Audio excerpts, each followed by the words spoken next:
Today, legislators spent hours at the Capitol deadlocked in a debate over drug prices and the pharmacies who sell them. That debate wrapped up in an emergency rule put in place by lawmakers back in September. They're trying to level the playing field for small drugstores and pharmacy benefit managers, also known as PBMs. THV 11's Rebecca Brown joins us live in studio tonight. Rebecca, what were some of the key issues being brought up today?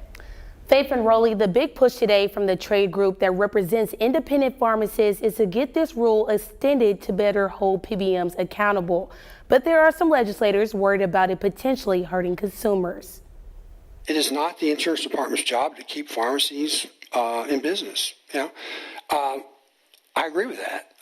But it is our job to ensure statutorily that we can ensure that they have adequate networks of pharmacies. A different day, but the same story. The fight to hold pharmacy benefit managers, also known as PBMs, more accountable. I believe when our patients work and pay their hard-earned premiums in, they should be spent on health care and not be spent on middleman profits. On Monday, the House and Senate met to discuss Emergency Rule 128. It's a rule we introduced to you back in September. It addresses fair and reasonable pharmacy reimbursements, but it comes with an expiration date on January 12th. That's why CEO John Vincent of the Arkansas Pharmacists Association came to the Capitol to share why he believes this rule should become permanent. We believe in access and fairness and stabilizing the prescription drug market so that we have good patient care and access in all areas of our state. The Department of Commerce and the Arkansas Insurance Department originally introduced this rule.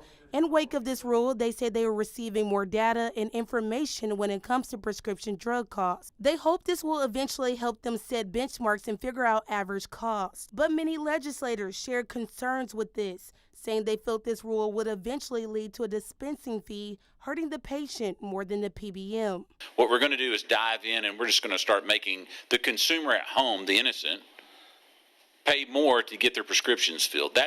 When I look at it, that's my concern. I just do not understand how I could justify the patients having to pay for something that they did not create, and they're not the ones ripping you off. Lawmakers are expected to meet again on Thursday morning for further comment and discussion, and hopefully a decision on whether or not this rule should become permanent.